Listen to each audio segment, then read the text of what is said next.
Karibu mpenzi msikilizaji katika simulizi yetu ya wivu.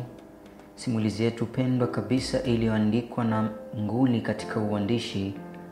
Huyu ni Hassan Mboneche ambaye anapatikana kwa namba za simu 06730565 na mwisho ni 71.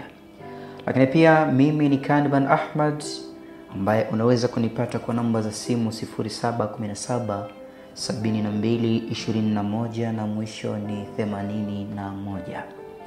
Naam, hii ni sehemu ya 4 baada ya kusikiliza sehemu ya 3 ya simulizi yetu safi kabisa kutoka kwa nguli wa uandishi ambaye si mwingine ni Hassan Mboneche ambaye nimeshakutajia namba zake hapo awali. Lakini pia huyu si kwa simulizi tu labda za kusikiliza zilizoingizwa sauti. Huyu ni mwandishi pia wa vitabu ambavyo ni vya simulizi, vitabu vya maudhui tofauti tofauti. Kama nilivyokuambia ni nguli katika uandishi. Na namba zake ndo kama hizo ambazo ni 06730565 na mwisho ni 71. Ukiwa una maudhui yoyote unayohitaji kuyapata, ukiwa unahitaji kitabu kutoka kwake, basi mcheki kwa namba hizo, utapata kitabu kwa bei nafuu kabisa na maelekezo utayapata kutoka kwake. Na bila kukulia muda, nataka tuendelee pale tulipoishia sehemu ya 3 na hii ikiwa ni sehemu ya 4. Naam, songa naye. Zilipita siku kadhaa. Dula kila akimpigia simu Suzi, simu yake haikupokelewa. Hata ujumbe pia, ujumbe wa kawaida na wa mitandao ya kijamii, hasa WhatsApp. Ujumbe aliotuma kwenye mtandao huo ulionekana kusomwa, lakini Suzi hakujibu chochote. Jambo lililomfanya atumie muda mwingi kusaili sababu ya tukio hilo. Suzi, nimekukosea nini? Nimekukosea nini mrembo hadi unanichukia kiasi hiki? Jioni moja Dula alimtumia ujumbe huo WhatsApp pindi akiwa chumbani kwake anapata chakula.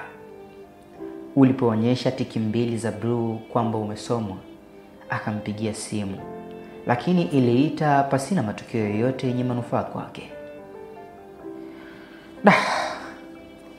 Imekuwaje tena huyu?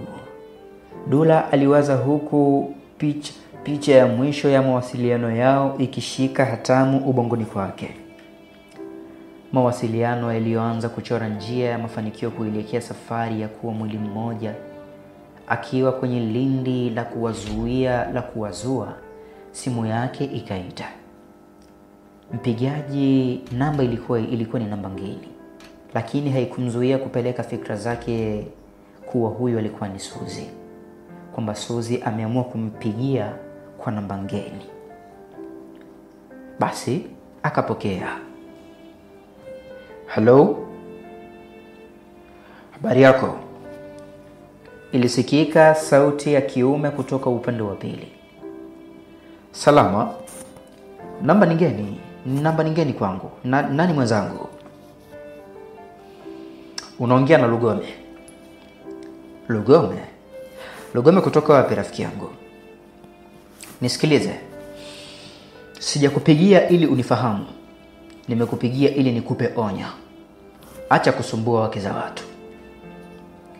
Wake za watu? Dula aliuliza, sauti ikiwa ya chini iliyochanganyika na mashaka. Wakati huo huo akifikiria mke wa mtu aliambiwa aache kuwasiliana naye. Ndio, acha kuwasiliana na Suzi. Kisha Lugome akakata simu.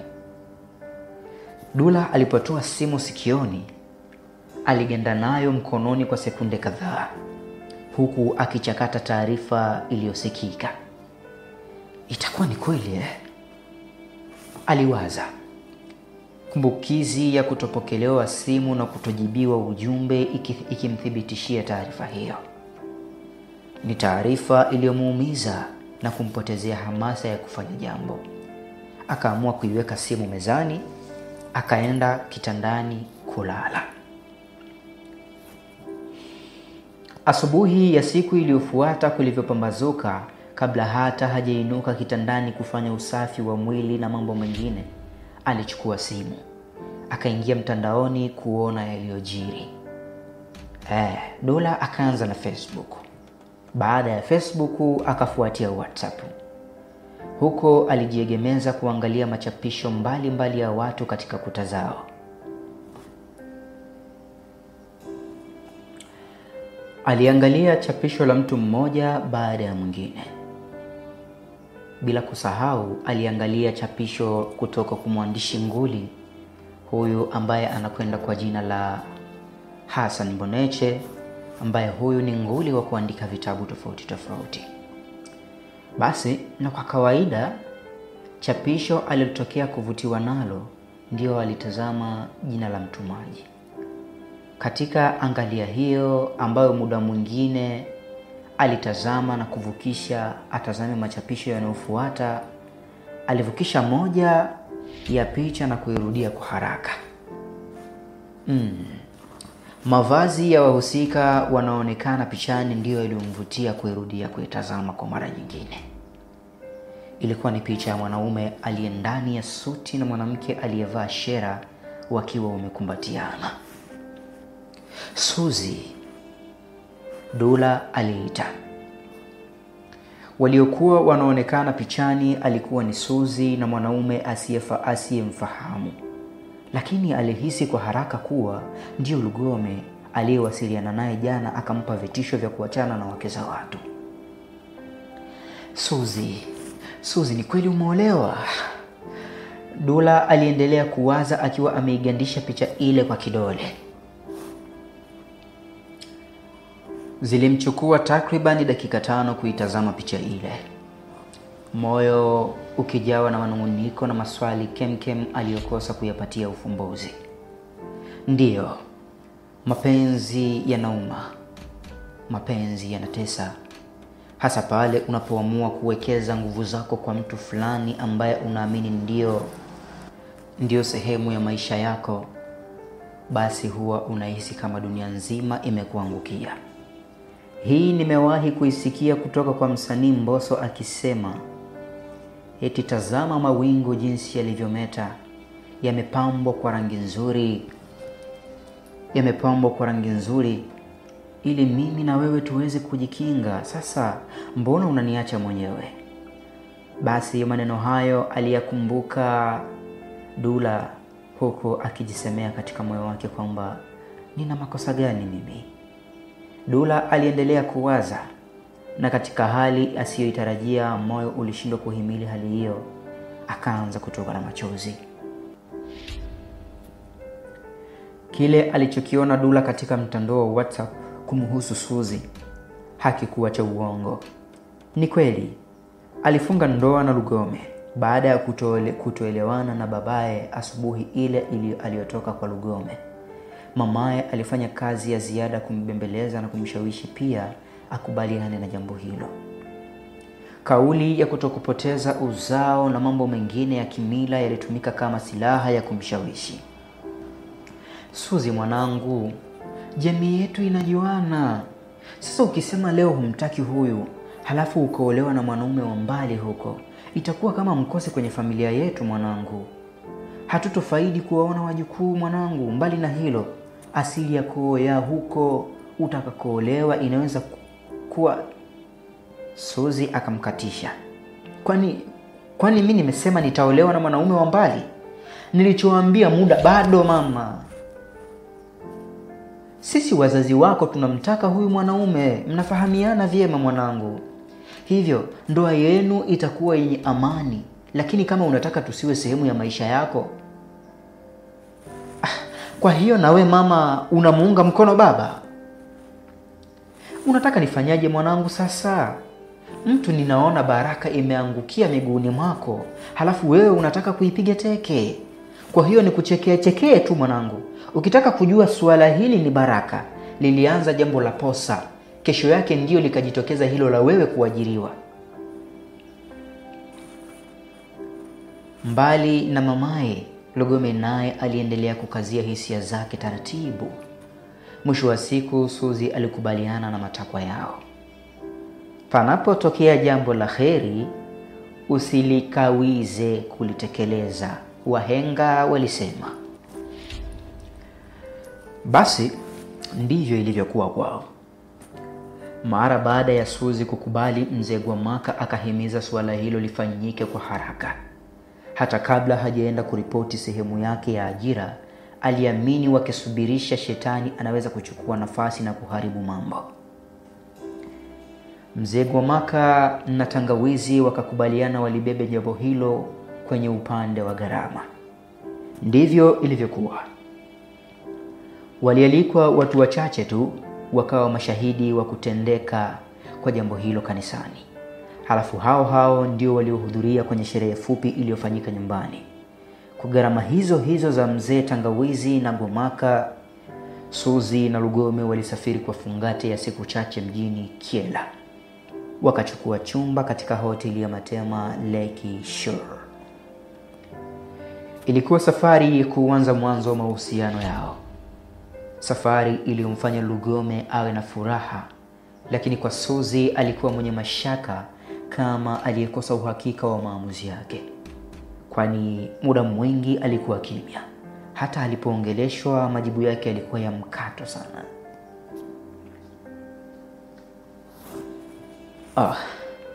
Ninafahamu kwa sasa itakuwa ngumu kukubaliana na 100% juu ya jambo hili. Lakini Suzi, nataka nikuhakikishie kitu. Hautoisha kufurahi katika maisha yako as long utakubaliana kuwa na mimi. Lugome alimtoa wasiwasi usiku wa kwanza ndani ya hoteli wakiwa chumbani kwao. Natamani iwe hivyo, ila moyo wangu ufunguke. Wewe. Baada ya Lugome kupokea maneno hayo kutoka kwa Suzi, Lugome si akajikuta muhindi bana. Basi Lugome akamvuta karibu yake, akamkumbatia, kisha akamnong'oneza. Akamwambia, usijali mke wangu, nitakufanya kuwa mwenye furaha sana katika maisha yako. Baada ya hapo Lugome alipunguza mwanga wa taa, kisha mikono yake ikaanza kusaili mji mbali ya Suzi. Usiku ule ulikuwa usiku mahususi wa kutimiza maana halisi ya ndoa. Suzi alitoa ushirikiano kwa kiasi chake, lakini mara kwa mara hakuruhusu kuifungua miguu yake na kuacha mali wazi. Suzi, mbona unabana miguu mke wangu? Lugome aliuliza akiwa juu ya Suzi, mili yao ikiwa tupu kabisa. Mimi naogopa kufanya, Suzi alijibu kwa sauti ya chini iliyojaa madaha. Kwa nini sasa? Sijawahi kufanya kabisa, leo ndio mara yangu ya kwanza. Asante Mungu, Lugome aliwaza kimoyo. Wakati huo moyo ukiruhusu kujawa na furaha. Anaenda kuzindua mali mpya kabisa ambayo haijawahi kutumika. Basi bana, Lugome akamwambia, usijali, hili ni jambo la kawaida, hivyo upasi kuliwaza sana. Sikiliza, sawa mpenzi wangu, nitafanya taratibu, sitakuumiza. Alafu pia unatakiwa kujua mama kwamba hakuna mtu ambaye alizaliwa anajua vitu, lakini kila mtu anajifunza na kuzoea vitu mpenzi wangu. Usijali kipenzi, nitafanya taratibu, naomba. Basi Lugome alimtoa wasiwasi huku akizidi kutanua miguu ya Suzi. Suzi naye akawa anaitanua kwa kutetemesha, sitaki nataka. Ulipopatikana upenyo mdogo tu, Lugome akajibanza katikati ya mapaja. Sekunde chache baadaye Suzi akaanza kufumba macho na kuyazuia kwa moja ya mkono wake, huku akijitahidi kujirudisha nyuma asikutane na zahama. Asubuhi ya siku iliyofuata kulipopambazuka, Suzi baada ya kuinuka kitandani ndipo alipobaini ametawaliwa maumivu makali yaliyomshinda hata kupiga hatua. Ilikuwa tabu kwake kwenda sehemu yoyote ile. Hivyo akanuia atashinda ndani tu mpaka pale maumivu yatakapokwisha. Mbali na maumivu, aliona aibu kwenda nje akiwa mwenye kutembea kwa kuchechemea. Aliona atatoa picha ya haraka kwa watakaomuona kwamba ametoka kula kitu kitamu kilichomlevya. Jamaa mwandishi. Hatari sana. Ana kama nimeanza kumkubali sana jamaa ambaye anaitwa Hassan Boneche. Basi bana, hapo sasa utakuwa sawa. Hautokuja kuumia tena kama ilivyokuwa jana. Lugome alimliwaza. Kwa hiyo mwenyewe umefurahi? Suzy aliuliza akiwa ameshaamka kitandani, huku akipiga hatua kwa msaada wa ukuta kuelekea chooni. Lugome akajibu huku akitabasamu. Kwa nini sasa nisifurahi kipenzi? Na sio kufurahi tu, ninafurahi na kujivunia. Tutaona, Suzy alisema. Makazi yao katika hoteli hii yalikuwa kwa siku 3. Katika siku zote hizo, Suzy hakubahatika kutoka ndani ya chumba chao kwa sababu ya aibu ya maumivu. Usiku wa siku ya mwisho kuelekea asubuhi ya safari, Lugome alirudi chumbani kwao akitoka matembezi ya kununua zawadi kwa ajili ya ndugu zao. Ndizi, parachichi na samaki ni miongoni mwa zawadi hizo. Naamini wataenda kufurahia sana hawa samaki, Lugome alisema pindi akiwafunga vizuri samaki 3 aliowanunua ziwa Nyasa. Watafurahi sana, Suzy naye alichangia hoja. Vipi mpenzi, simu yako iko wapi? Lugome aliuliza pindi akiketi kitandani. Ya nini? Nataka tukitoka hapa tuwe na mwanzo mpya. Lugome akatoa laini ya simu mfukoni kwake. Unamaanisha nini? Sikiliza, wewe nipe utaona. Basi Suzy akamkabidhi, macho yote kufuatilia atakachofanya Lugome. Lugome akatoa laini kwenye simu, akaivunja kwa kiatu. Unafanya nini sasa? Suzy alishtushwa na kitendo hicho, kiasi cha kuinuka kitandani kwenda kumzuia. Wakati huo huo, moyo uliruhusu kumjaza hasira zilizoenda kumkaba koo. Lakini alichelewa. Kuna wanaume wanakusumbua. Hii ndio itakuwa mwiba wa kuacha kitendo hicho, Lugome alisema. Hiyo ndio nimeitumia katika taarifa mbalimbali. Hizo taarifa hazina umuhimu zaidi yangu. Lugome akaweka laini mpya kwenye simu. Baada ya hapo aliingia katika programu ya picha. Ninachosema ninataka tuanze mwanzo mpya. Ninamaanisha uache mawasiliano nao na kufuta kila kitu kinachowahusu, ikiwemo picha. Suzy akarejea kitandani, bado hasira ikiendelea kumtafuna. Ina maana huniamini, sio?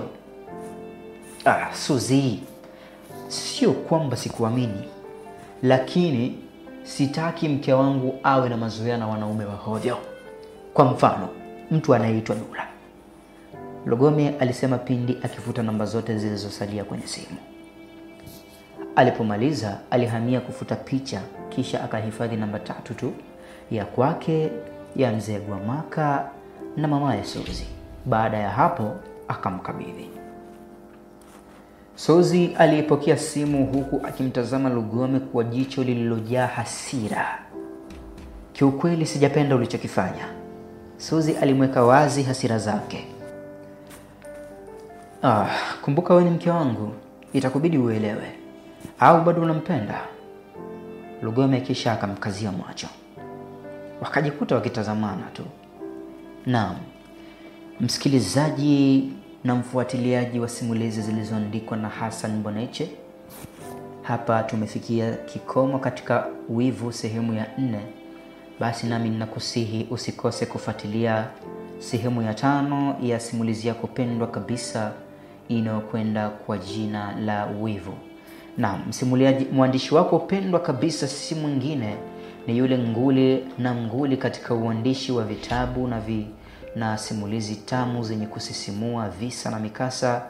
Huyu si mwingine ni Hassan Mboneche, ambaye unaweza kumpata kwa namba za simu 0673 0565 na mwisho ni 71. Lakini pia mimi ni Kanban Ahmad, ambaye ninakuingizia voko na sauti ya mamlaka katika simulizi yako pendwa kabisa ya wivu, ambaye unaweza kunipata kwa namba za simu 0717 72 21 na mwisho ni 81. Na nikusihi msikilizaji wa Hassan Mboneche simulizi, tukutane toleo lijalo. Lakini pia utakaposikiliza simulizi hii usiache kusubscribe channel yako pendwa kabisa. Lakini pia usiache kubonyeza alama ya kengele, lakini pia kucomment, kushare ili tuweze kuona uwepo wako. Naam, hadithi ni nzuri, riwaya, filamu kwenye maandishi, wivu kideoni, tunajenga tabasamu lako. Hii ni kauli ya Hassan Mboneche bwana. Mzee wa mbwembwe huyu, ana mbwembwe hatari sana. Asante na chao.